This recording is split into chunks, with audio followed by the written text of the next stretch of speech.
नमस्कार दोस्तों, स्वागत है आपका हमारे YouTube channel GK on the go में। आज हमारा टॉपिक है इंडिया में डेंगू क्राइसिस। इंडिया में काफ़ी ज़्यादा डेंगू के मरीज पाए जा रहे हैं, तो ऐसा क्यों हो रहा है, इनके बचने के क्या उपाय हैं, इन सभी चीज़ों के बारे में हम डिटेल जानकारी लेंगे। हेल्थ मिनिस्ट्री के ताज़े आंकड़ों के अनुसार इंडिया में लगभग 1 लाख से ऊपर डेंगू के मरीज पाए जा चुके हैं। तो इतने ज़्यादा मरीज क्यों पाए जा रहे हैं, इसके एक निश्चित कारण है। तो आइए इसके बारे में हम जानते हैं। जैसा कि आपको स्क्रीन पर दिख पा रहा होगा कि पिछले हफ्ते 1170 केसेस दिल्ली रिपोर्ट किए गए एक वीक में। तो ये काफ़ी लार्ज नंबर है। और भारत के कई राज्यों में जैसे कि पंजाब, हरियाणा, राजस्थान, उत्तर प्रदेश, तमिलनाडु, इन सभी में डेंगू के ज़्यादा मरीज पाए जा रहे हैं। और यूनियन हेल्थ मिनिस्ट्री के बचाव के लिए काफ़ी कदम उठा रहे हैं, जैसे सैनिटरी मेजर हो गए। आइए हम जानते हैं कि डेंगू कैसे होता है, डेंगू क्या है। तो डेंगू एक मादा एडीज स्पेसीज के मच्छरों के काटने से फैलता है। मच्छरों के द्वारा फैलने वाली एक वायरल डिजीज है। ये एक व्यक्ति से दूसरे व्यक्ति में संक्रमित नहीं होती है, बल्कि मच्छरों के काटने से संक्रमित होता है। मच्छर अपने बाइट को इंजेक्ट करते हैं आदमी के शरीर में, तो इसके द्वारा डेंगू फैलता है। तो ये एक सीधे तौर पे मच्छरों के द्वारा फैलने वाली बीमारी है। और ये मोस्टली जो है ट्रॉपिकल और सब ट्रॉपिकल रीजन, जहाँ की ह्यूमिडिटी और हाई टेम्परेचर होता है, उन रीजन में ज़्यादा फैलती है। और जहाँ पे अर्बनाइजेशन तेज़ी से प्रगति पे है, उन रीजन में फैलता है। अब हम बात कर लेते हैं डेंगू के सिम्टम की। तो डेंगू में आपको फीवर के साथ वोमिटिंग, शरीर में पेन, साथ ही स्किन पे रैशेस पड़ जाते हैं। तो ये डेंगू के कुछ सिम्टम हैं जिससे आप जागरूक रहें।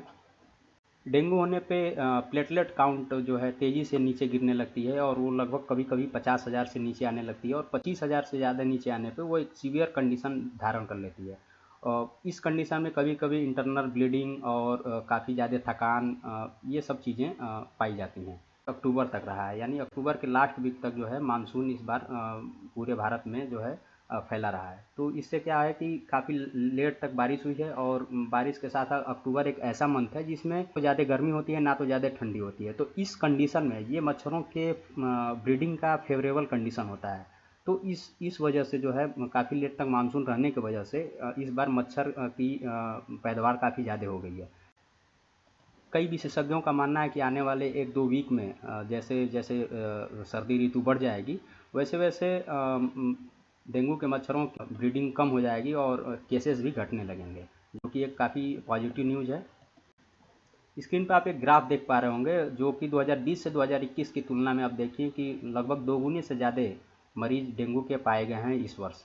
तो ये एक सितंबर और अक्टूबर एक हॉट स्पॉट रीजन होता है, यानी ये ऐसा महीना है जिसमें डेंगू के काफ़ी ज़्यादा मरीज पाए जाते हैं, क्योंकि इसी समय मच्छरों की पैदावार ज़्यादा होती है। और डेंगू एक केवल भारत में फैलने वाली बीमारी नहीं है, बल्कि एक ग्लोबल बीमारी है। भारत के जो पड़ोसी देश हैं जैसे पाकिस्तान, बांग्लादेश, ये भी जानते हैं कि आप ट्रॉपिकल रीजन में आते हैं। तो यहाँ भी भारत जैसी ही मानसून रहता है, भारत जैसी ही जलवायु पाई जाती है। तो इस वजह से इन देशों में भी काफ़ी ज़्यादा डेंगू के मरीज पाए जाते हैं। और जैसा कि सीडीसी के आंकड़ों के अनुसार लगभग 100 से 400 मिलियन पीपुल प्रति वर्ष जो है डेंगू से इफेक्टेड होते हैं। तो ये काफ़ी ह्यूज अमाउंट है, काफ़ी ह्यूज अमाउंट है। साथ ही डेंगू के साथ साथ 1-2 वायरस और चर्चित हैं, जैसे जीका वायरस हो गया। जीका वायरस जो है कि यूपी में इस समय काफ़ी तेज़ी से फैल रहा है, और जैसे कानपुर के जो रीजन है उसमें काफ़ी तेज़ी से अपना पाँव पसार रहा है। तो इससे हम कैसे बच सकते हैं, इसको हम आगे वीडियो में देखते हैं। जलवायु परिवर्तन का बीमारी पे काफ़ी ज़्यादा प्रभाव पड़ता है। जैसे जैसे आप देख सकते हैं कि इस बार जलवायु में परिवर्तन का ही दौर रहा कि इतनी लेट तक बारिश हुई है, यानी अक्टूबर लास्ट तक बारिश हुई है। तो ये भी एक कारण था कि जिससे कि मच्छरों के पैदावार के लिए फेवरेबल कंडीशन मिली, और उतनी ज़्यादा में मच्छरों की पैदावार हुई। डेंगू के मच्छरों के फैलने का दूसरा कारण ये होता है कि अगर कहीं स्टेगनेंट वाटर, यानी रुका हुआ जल होता है, रुका हुआ पानी होता है, या दलदली रीजन होता है जो साफ़ सुथरा नहीं होता है, तो उन रीजनों में मच्छर ज़्यादा तेज़ी से पैदा होते हैं। तो आप अगर यदि आपके आसपास अगर कोई ऐसा क्षेत्र हो जिसमें दलदली हो, यानी पानी का जमाव हो, तो वहाँ पे आप उसको जल्द से जल्द पानी का निस्तारण करें, जिससे कि वहाँ पे डेंगू के मच्छर न फैल पाएँ। दूसरा कारण ये है कि भारत एक गरीब देश है, और इसमें जो नीचे तबके के लोग हैं उनको बहुत ज़्यादा जागरूकता नहीं होती है। तो उसके कारण वो जान नहीं पाते हैं और उनको मच्छर किसी न किसी रूप में अपना इंजेक्ट कर देते हैं अपनी बाइट, जिससे कि उनको डेंगू हो जाता है।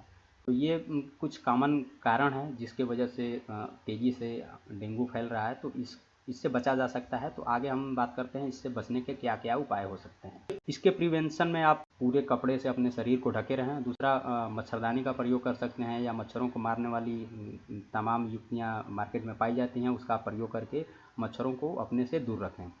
दूसरा चीज़ ये हो सकता है कि जो अपने घर में आसपास में जो डस्ट है, दलदली रीजन है, वो दूर कर सकते हैं। साथ ही इसमें रेगुलर आप अपना चेकअप कराते रहें, जो प्लेटलेट काउंट चेक करते रहें, जिससे कि प्लेटलेट काउंट ज़्यादा तेज़ी से ड्रॉप ना होने पाए। और ज़्यादा से ज़्यादा मात्रा में आप पानी यानी जल युक्त पदार्थों का सेवन करें, जिससे कि आपके शरीर में पानी की कमी ना होने पाए। ये कुछ बचने के उपाय हो सकते हैं। साथ ही आसपास के क्षेत्रों में यदि आपके गंदगी है तो उस गंदगी को आप दूर करने के उपाय खोजें, जिससे कि डेंगू के मच्छर आपके आसपास में फैल ना पाए। तो ये कुछ जानकारियाँ रहीं जिसमें आप जान पाए डेंगू के मच्छर इस बार भारत में इतनी तेज़ी से क्यों फैल रहे हैं और क्या इसके बचने के उपाय हो सकते हैं। आप इस वीडियो में मिली जानकारी को अपने आस पड़ोस में भी शेयर करें, जिससे कि लोगों में जागरूकता फैल पाए और वो डेंगू से बच सकें।